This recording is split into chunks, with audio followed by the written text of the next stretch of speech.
Welcome into the Devin Podcast. This week I'll be joined by Isaiah Swan of the Northwest Missourian. He's the sports editor there. In our little media convergence as we talk about the Central Region. We're going to start with, of course, the 1 seed, the host, Northwest Missouri State. And Isaiah, they're just looking pretty good matchup for the first game of the Upper Iowa. Just kind of talk what you think is going to happen this coming Saturday. Well, thanks for having me on, Devin. I think this is fun. I like doing this kind of stuff. So I appreciate it. The first thing I look at, obviously, you think, okay, have they played yet? Yes. They played early in the season. Very first game of the season, 35-point route. And so you can't really judge much off that. That's a game back in November. You want to judge stuff off that, but honestly, Coach McCollum in the weekly press conference this last week, he even mentioned, he said that was kind of an anomaly that – it was an anomaly that, Northwest was playing their best basketball they probably could play, and they're playing, and Upper Iowa was playing some of their worst. So I think you kind of just have to scratch that game. You kind of have to start fresh and kind of look at the two teams are playing right now. Whenever you have players like Justin Pitts, man, I mean, this guy. I mean, we've seen it all season, but there is a postseason Pitts. Oh yeah, and he turns on the switch, and I had the privilege to watch him this weekend. My goodness. He goes to a whole different world, and he is 3 or 4 steps above everyone. And I'm just looking at everyone along that media table, and they can't believe it. And he's about 6 inches shorter than everybody. But he's just so far. He's not very tall, but man, he can get to the hoop. You talk about the Upper Iowa game. We can't really put too much into it. I mean, first of all, the attendance down in St. Joe for that game was 225 people, so not a whole lot of people actually saw that game down in St. Joe. But Pitts, he was almost perfect in that game, 11 for 16, 7 from 11 from the three-point line, 2 for 2 from the free throw. He had 31 points, and it looked pretty effortless. I think he had 25 in the first half or something like that. So, he's insane.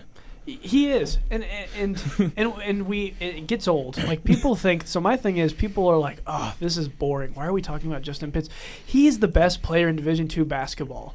He is. He's the LeBron of this league, and it is unbelievable. How he, like you said, he's 6. It's not. If he was 6 inches taller, Devin, I think I would dare. He wouldn't be at Northwest right now. I don't think there'd be a chance he'd be at Northwest. I think he'd be at a big Division I school, and I think he would be there for a year. Yep. I mean, his handles right now are just insane, and just watching him play. I know some people, as you say, kind of get tired of talking about the same person over and over. But when you're this good, like all these point guards who are smaller and kind of scorers, you see them, they shoot 40%. They're kind of erratic, a couple turnovers.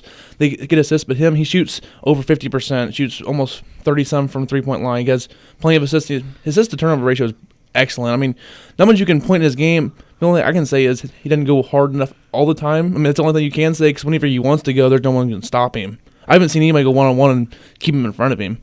Oh, no one has. No one has. And what I think is funny is that even his players, the players even go out and say that, oh, yeah, number one, he's our best player. Mm-hmm. So that's normal. That's somewhat normal. But then they say, like, oh, yeah, like, we wouldn't be here without him. Like, so I think it's funny to me that people like Zach Schneider, senior leader on the team, and Mosby come in week after week, and they're like, oh, yeah, like, this guy, best point guard in the country, and it almost feels like they're putting a target on his back, but I don't think that's obviously not their intention. But to me, like, if someone were to watch that, they'd be like, okay, then we need to lock this guy up. But they already know if they try that, then this team, it's not a one-man show. Exactly. It's not like one guy has to do everything for the team. Like, Pitts can be that guy. He can do everything if need be. But he's also such a good passer coming out in that kick and drive. And what I always look at is Zach Snyder and him. Zach Snyder 6'7", just sniper from the outside. And if Zach's guy helps off, you saw it in the Southern game for the game-winning shot. I mean, as soon as you give Snyder an inch, he's 6'7", he has a high release point. You're not going to be able to contest it very well. He's going to knock it down. So you pick your poison. Either Pitts goes in the lane and scores on you, Snyder gets on the outside. You have Endow, who's a great athlete at 6'6", can also shoot on the outside. Doherty and Mosby inside. I mean, there's just too many complementary roles around Pitts that play well in their roles. You don't see guys getting out of their character a little bit themselves. They all play in themselves. They do their 1/5. I mean, it's just fun to watch at Northwest, and they all play good defense. Yeah, and that's been McCollum's mainstay, through his career here, is that defense has been, the primarily key component in this team winning. And you see it in the half-court defense when they're set, they're tough. They're really hard to defend. Even looking at Upper Iowa, they come in at a loss. They lost to Southwest Minnesota State here in their tournament in their conference championship, and that's just kind of hard to do. You know, you say your team plays with a chip on their shoulder, but you know, when you lose in the conference championship and you go right into this, like it just doesn't feel good going into postseason play with a loss. And so I think that in itself will also be playing a key significant role in the way that Upper Iowa plays against them. And you look at Northwest, kind of their road. You say to the regional championship game. They play Upper Iowa first, so they've already seen this year. There's no other MIAA teams in here, but there's a couple teams they have played this year. Augustana got the 5 seed. Northwest beat them earlier this year at Bearcat Arena in a game that Indow actually played. Indow didn't play the first game versus Upper Iowa. They still won by 35. So another little thing to add in there. 6'6" athletic guy didn't play, and they still won by a lot of points. And then, I mean, Augustana, they play Monticello. That'd be an interesting matchup there at the 4-5. But the Northwest, they could play Augie and just continue running rivalry with them of the past 3 years. Oh yeah, it'd be fun. I think it'd be fun again. I think everyone recognizes Augustana because of the history they've had, like you said, over the last couple of years. And so I think that'd be fun. The atmosphere for that game on Sunday would be really, really fun. It'd be really fun to watch because that game would be at 7:30, be the primetime game. I mean, Bearcat Arena would be packed. I think it's going to be packed. If Northwest plays, it's going to be packed. It's going to be tough to get a spot. I think that's going to be really interesting for this postseason is that it will be at Bearcat Arena. I hope the fan turnout is really good because I think there definitely are tendencies whenever stuff like this happens. You think, okay, it's going to be packed, so it's going to be awesome. But then your tendency is, you know, one of our professors likes to stream, and so my worry is that like all these students are like, oh, I'm just going to stream it in my room. Like I'm not going to go to the game. It's not the same problem with the MIAA. MIAA charges $10 for a day pass to watch games. The NCAA requires your feed to be free. They require it. So I know KNWT, they're actually putting on all the broadcasts, the TV station here on campus, the student run. So that's going to be a big moment for them to kind of shine to the moment with an NCAA spotlight on them. So I think they're going to do fine, but it'll be probably pretty good quality there at home. So if you want to watch at home, you can. But I don't know, for me personally, if I can make it to the game, which I will be making it to all the Northwest games, the atmosphere at the game, you just can't match that sitting at home watching on your TV. You just can't. Especially for a small arena like that, would be so packed. The energy in the arena is going to be really fun to watch. And I remember being in South Dakota last year at the Pentagon, and that place is massive.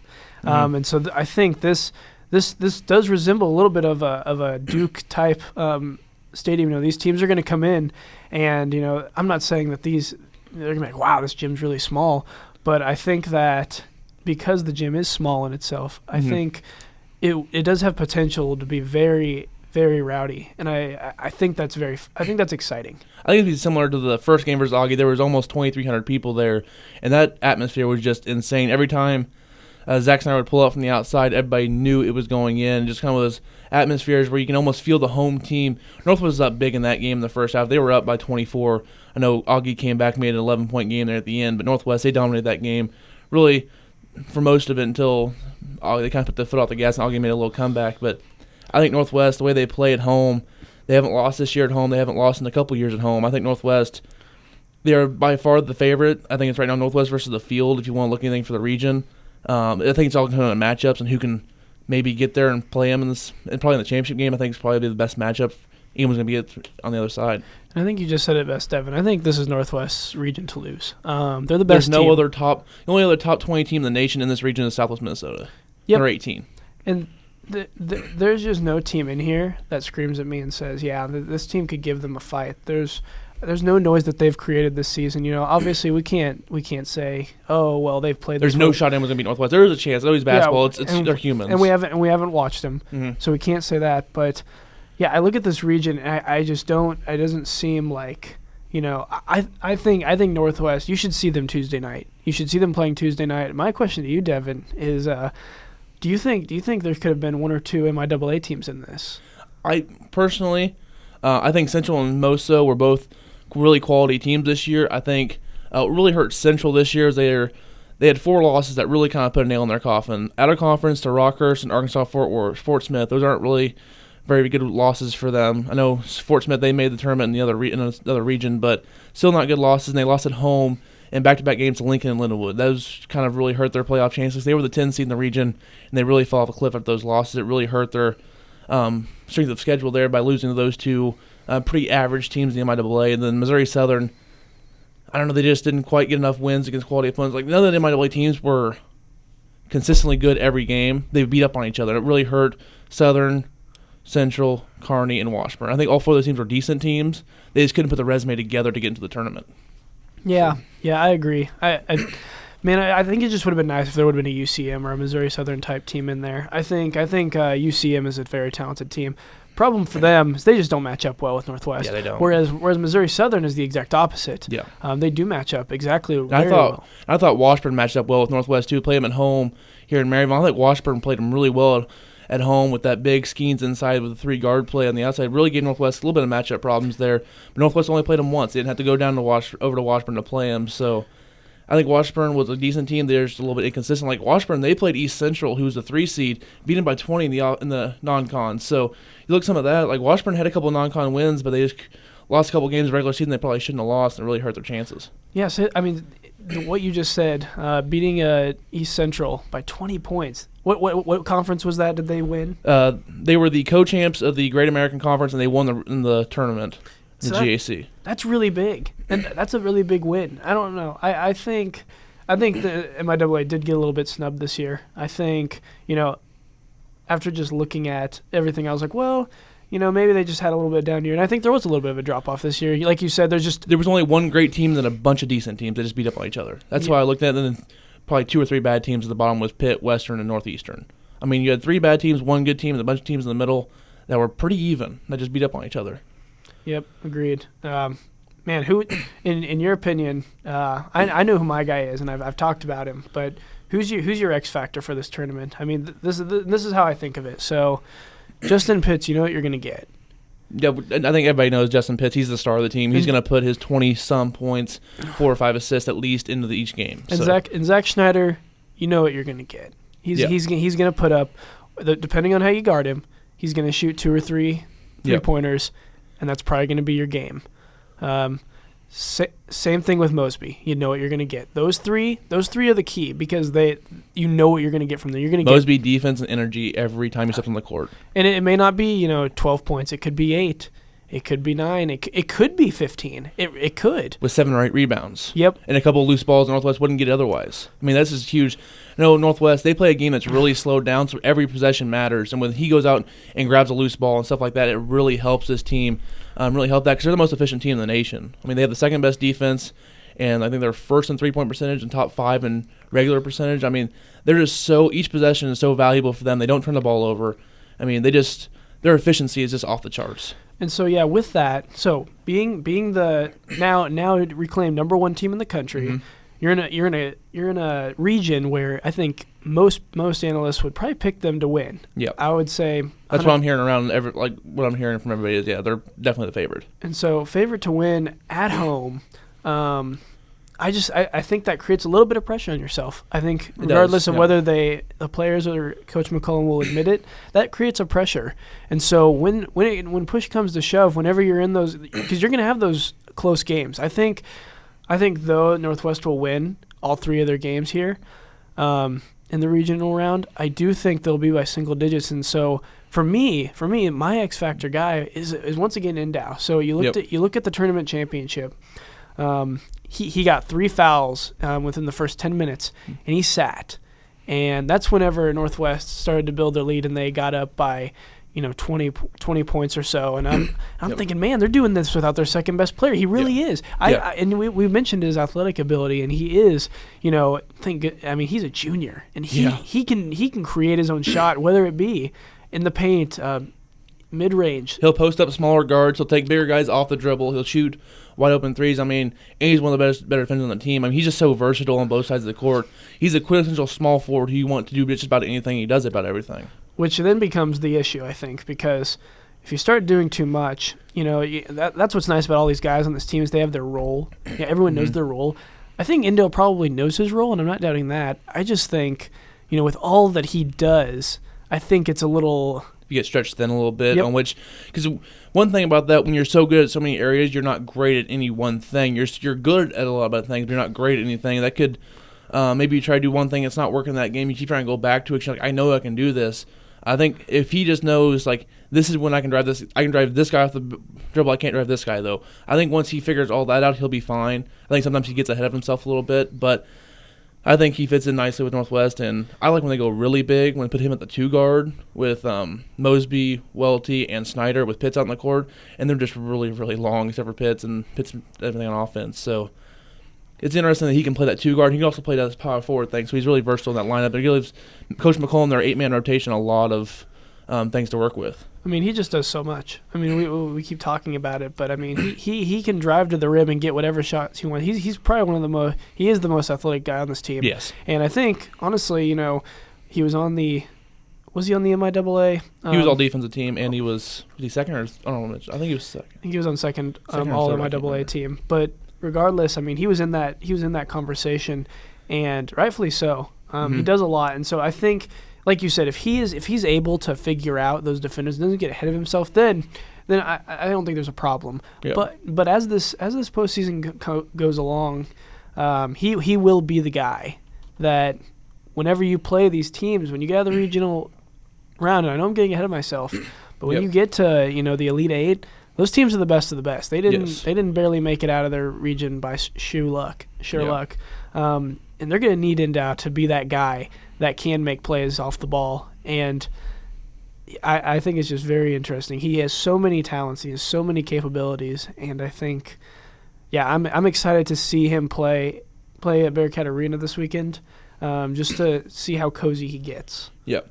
You kind of asked me earlier, a guy that I was kind of looking for, like maybe a little bit of an X factor. This guy probably didn't play the biggest role on offense, but he's such a vital weapon for him. Is Ryan Welty, the Zach Snyder clone with hair, is what I like to think of him as. I mean, he's such a good shooter on the outside, shooting 68% from 3 this year, and it's not a small sample size either. I mean, he's just a lights out shooter, and when you have him and Snyder on the court at the same time, that puts so much strain on a defense to have recover both those shooters who are both 6'7". And Welty's still a good defender because he is 6'7". It's hard to be a bad defender when you're 6'7". It really is. You're so long and lanky. And he's a smart kid. He's a true freshman. He's doing all this. So I want to see how he reacts in the regional. So I've seen him act in a big game in Augie earlier this year, but I want to see him when there's more pressure, win or go home, how he acts in the regional tournament this coming week. But he's a great shooter. I think he's going to be one of the X factors for Northwest. More on Welty, man. He played 38 minutes in the MIAA championship. 38. I asked him, and I was like, how you feeling? He's like, oh, I'm a little sore, but I feel good. But I thought, man, just think about being a freshman at the number 1 team in the country, and your primary job is to shoot threes. And they're like, all right, man, you got to do everything now because our second-best player and our starting shooting guard are in foul trouble, so you're going to play literally the entire game in this conference tournament. Mm-hmm. You good with that? Like, obviously he couldn't say no, but I find that just hilarious. Yeah, they were really short-handed in the MIAA tournament without Kurth, but it sounds like he will be back. From what I talked to him the other day, it looks like he's going to be back for the tournament. That will really help the rotation. To get the eight guys in your rotation really helps, and the extra guy a little more rest for some of the other guys on the court. So, as Coach McCollum says, Snyder can't get tired because he's not athletic enough to. So, they should be fine there. So, should be interesting to see how Northwest plays versus teams they really haven't seen that much of, except for probably Augie the last few years. But all these other teams are kind of a little bit different. They haven't seen a whole lot of them, and I looked it up. Endow was the 3rd team all-conference and all-defensive team, both those honors. Snyder was 2nd team. Of course, Pitts was unanimous 1st team, 2-time player of the year in the MIAA. So I think it's worth quoting I know I'm probably stepping into more of what you want to talk about later with these other teams, but go ahead. We have to mention that there's a team called the Wonder Boys. There's also a team called the Bull Weevils. I actually heard a cool thing about the Wonder Boys, which is Arkansas Tech, I believe. Yes. It's Arkansas Tech. There was actually, in their football team in the 1920s, some guy scored 2 touchdowns to upset a better team or whatever that. And in the paper, they called him a Wonder Boy because they made a big upset and it just kind of stuck. So he was the first Wonder Boy, and they've just been the Wonder Boys ever since. And so here's my next question. Do they have a girls team? And if so, are they the Wonder Girls? That's a good question. That's a really good question that I'm not sure I can answer just off the top of my head, but it should be interesting to see how they match up to the GAC because Coach McCollum said it this past week. It's kind of hard to see how you'll match up with these teams because the GAC is more athletic, Northern Sun's more cerebral in their basketball play. So I think it's interesting to see how they do it. And it looks like it's the Wonder Boys and the Golden Suns is what they call their girls' teams. Golden Suns. I just pulled that up. I think that's dang it. I wanted the Wonder Girls. Wonder Girls. I thought that'd be awesome. So but I think there is a unique blend of teams here. You've got the all mascots with the Tigers, the Dragons, the Vikings, the Peacocks, the Mustangs. I mean, we've got a nice variety of teams. Like, don't get me wrong. Like, there's going to be a lot of talent, but I think in itself for the fans, I think this is a fun region. Yeah, it is. Should be fun to see some contrasting styles being played. I think I'm going to get into more of this later, but out of the Northern Sun, the Moorhead, who I think is going to make the regional final out of the 6th seed, kind of an upset there. The Dragons, they can score some points. They average almost 90 points per game this year, so they're going to be able to score. I think they'll be able to give Northwest some troubles in the regional final because of their up-pace tempo with 3 guys who can really score the ball with them. So that's who I think is going to be the regional title. It's going to be Northwest versus Moorhead. What do you think is going to happen? Who's going to make the regional final? Which our region? Yes. Oh, yeah, it's going to be Northwest. Sorry, I phased out there for a second. Who are they going to play in the regional final? Oh, I think you'll see the 2 seed. I think the Mustangs will be there. That's a bold pick for Moorhead State, but it's not obviously, impossible. I mean, they did win the Northern Sun regular season title. They were the best team throughout their 22-game schedule.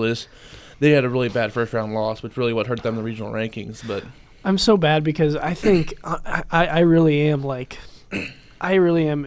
I'm thinking that if there's a team to beat Northwest, I don't think there is. I don't think there is in this region. And so I look at all the teams, and I think, you know what? Regardless of who they play, they're going to probably either kick the tar out of them or they're going to either slip away with a victory. Because I just don't – there is not a team here that looks good enough. There is not. It'll have to be a really good shooting night. That's what basketball ball going the hoop. And they're going to have a bad shooting night. Yep. And that's tough to do. And that's what makes this team so scary is they don't have 1 or 2 guys. They have 8 guys that can score. Yep. And they can score at will. And the way they pass, it's so unselfish. And that's been the way they've carried themselves this season is being unselfish whenever the time matters. But I just don't see any team in this region pulling the upset in the championship. I don't see it either, and it's not like they're playing the Atlantic region where you have 4 or 5 good teams in the top 10 in your region. I mean, this is an average region at best, other than Northwest, I would say. I mean, so Northwest has a really good chance of getting out of the region, get to the Elite 8. I mean, anything can happen to get up to where it's going to be Sioux Falls again this year for the Pentagon. For the Elite 8 this year was in the regional last year, so it should be a fun atmosphere. I mean, it's only 4.5 hours up, so fans here could definitely make the trip. I know they've made the trip for national championship for them. Football a few years ago down to Alabama. That's a 17-hour trip, so 4.5 hours. That's nothing for Bearcat fans though up there, and support the boys if they make it to the Elite 8. But I think Northwest definitely a really good chance to get out of this region, and I want to thank you for coming on here and helping me preview some of the region. Oh yeah, thanks for having me, Devin. I appreciate it. Hopefully we can do this again. Oh yeah, definitely. This is always fun to talk to Isaiah from the Missourian and get his input. He covers the team. He'll be, I'm sure, tweeting out on Saturday at 6 o'clock all the updates. So give him a follow there. I'll have his Twitter on the podcast. A little picture of him, too, from the football championship games where he's down there in the press conference. So a great picture of you, Isaiah. I'm not going to lie. Found that off Google, by the way. Hey, thanks, Google. I appreciate it. Those Google bots working through my name. So I'll be back. I'll be going through each team, kind of players to watch for coming in the Central Region. But that was Isaiah Swan with the first part of the podcast here on my Devin Albertson solo podcast.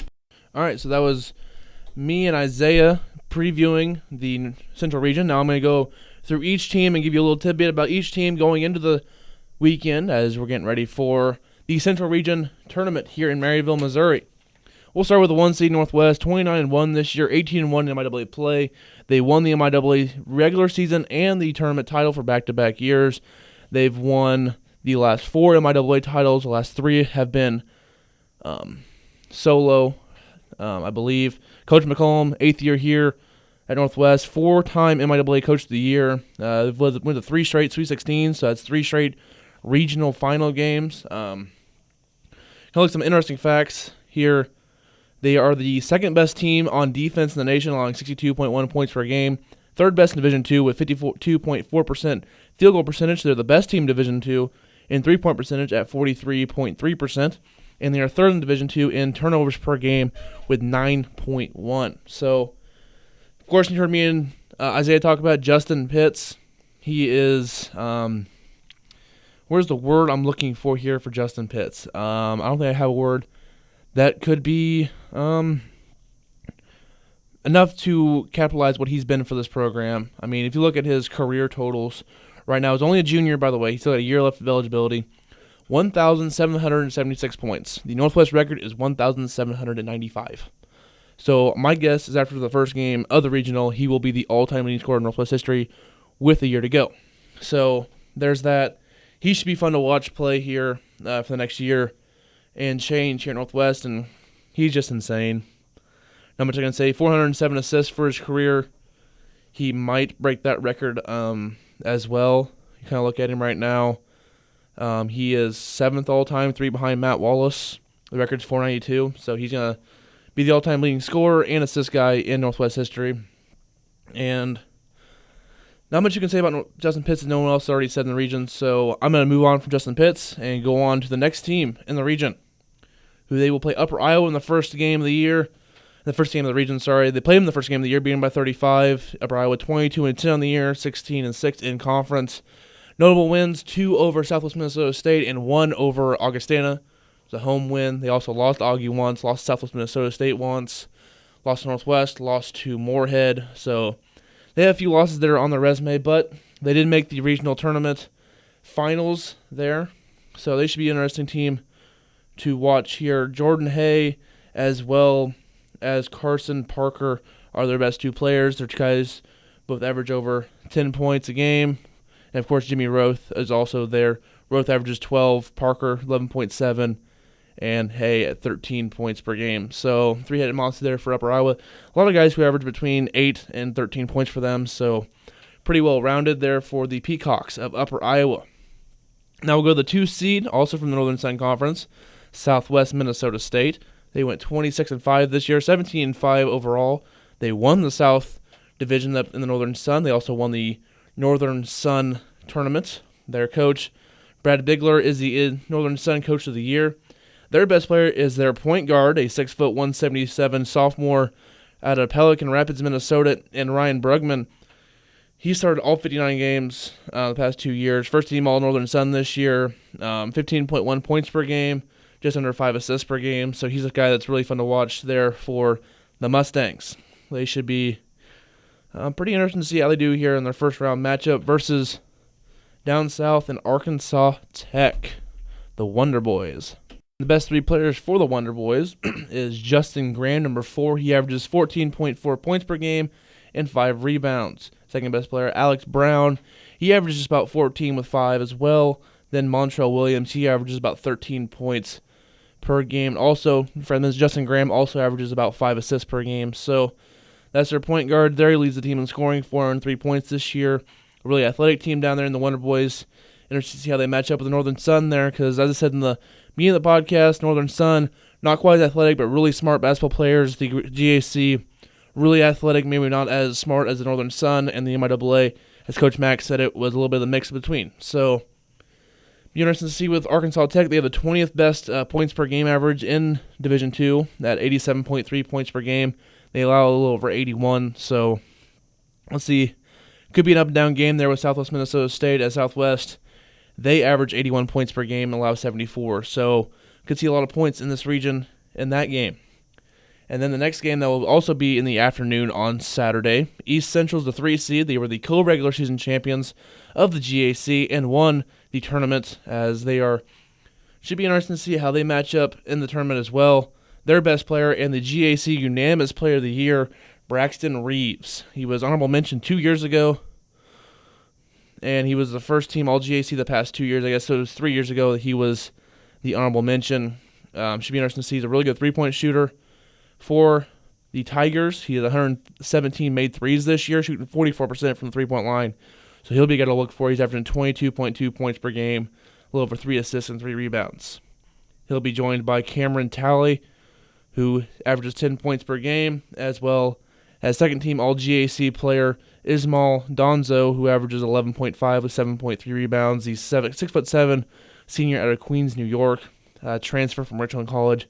A lot of transfers on this Arkansas team. I see transfer for Western Kentucky, a guy from Richland, Arkansas Tech Mid-South, Fort Scott Community College, Northeastern State, Arkansas Pan America, McClellan Community College, Arkansas Fort Smith. So A lot of their roster is transfers down the GAC, but it'll be interesting to see how they match up with a 6 seed who I have coming out of this side of the bracket in Minnesota State Moorhead. Averaged 89.4 points per game, the 10th best in Division II. They have the 8th best shooting percentage at 51.4% and the 13th best 3-point percentage at 41.2%. And they only turn the ball over 8.3 times per game, which is the best in all of Division II. Kind of looking at them, their coach, Chad Walthall, 7th season, 165 wins in those 7 seasons. He was the 2014-15 Division II Coach of the Year. Northwest fans should remember them as they beat Northwest 2 years ago to make it to the Elite Eight after Northwest upset Augustana in the second round of the regional. They also have the second best assist turnover margin with 1.83 in Division II, and the 10th in 3-point field goals made per game and almost 11. So their team going to shoot a lot of threes, and they got a 3-headed monster there starting for them. Their point guard, Tanner Kretschmann, I think that's his name. I'm saying it right. Junior from Fargo, North Carolina. North Dakota, sorry. 6-foot guy there. He shoots about 46% from the field, 41 from 3. Averages 6.7 assists per game. First team all-conference last 2 years. He averages 16 points as well to go along with almost 7 assists per game. So, really dynamic guard there. I'm going to butcher this next guy's name. His name is Aobi, I believe. He's a 6'7" senior from Winnipeg, Manitoba, Canada. He's a transfer from Williston College. He was second team all-conference this year. He averaged about 16 points per game to go along with 5 rebounds. So he should be interesting to see. He also shoots about 43% from the 3-point line, another 48% from the field, another good scorer for them. But, of course, their best player. You can't do the preview for Moorhead without talking about Aaron Line. 6'4" senior from Moorhead, Minnesota, so he's a hometown kid. He was the player of the year in the Northern Sun this year. He was second team all-conference 2 years ago. Before he averaged 18 points to go along with 5 rebounds per game this year for the Dragons. Season high 32 points at Wayne State. A couple double-doubles versus Upper Iowa and Concordia this year. Speaking of Concordia, this team did lose to Concordia, who is about the equivalent to Missouri Western or Pittsburgh State this year in the first round of the NSIC tournament, so they really struggle there. He shoots about 44% from the 3-point line, but 58% from inside the arc. So it'll be interesting to see how teams match up versus the line. So that is Minnesota State Moorhead. I had them coming out of that side of the bracket. I had them upsetting East Central and upsetting Southwest Minnesota State to make it to the regional final. They were also the Northern Sun North champions and the regular season overall record champions there up north. And then, of course, the 4-5 match of this game will be after the Northwest game on Saturday, to be about 7:30, 8 o'clock before this game starts, probably around 8 o'clock. Arkansas Monticello, 23-5 this year, 17-5 in the GAC play. And their third-year coach, they were the co-GAC regular season champs. They were their first GAC title in the conference. So they will be interested to see how they match up. They score 84 points per game, shoot about 48% from the field through the Bull Weevils. And leading the Bull Weevils in points this year, number 1, Darrell Hill. He started all 29 games. He scored about 17 points per game, averages another 7 rebounds per game there for Monticello. Followed by Kobe Gooseby. He averages 15 points per game, another 6 rebounds, 6.5 rebounds out of him. He also has 143 assists on the year. So that's pretty nice there for the Bull Weevils. And then this guy, I'm going to butcher his name, so I'm not even going to try. His first name is Kareem. He's number 3. Kareem. I'm not even going to try his last name. You'll see his name in the program. He plays 34.5 minutes per game this year, averages about 15 points, along with 5 rebounds.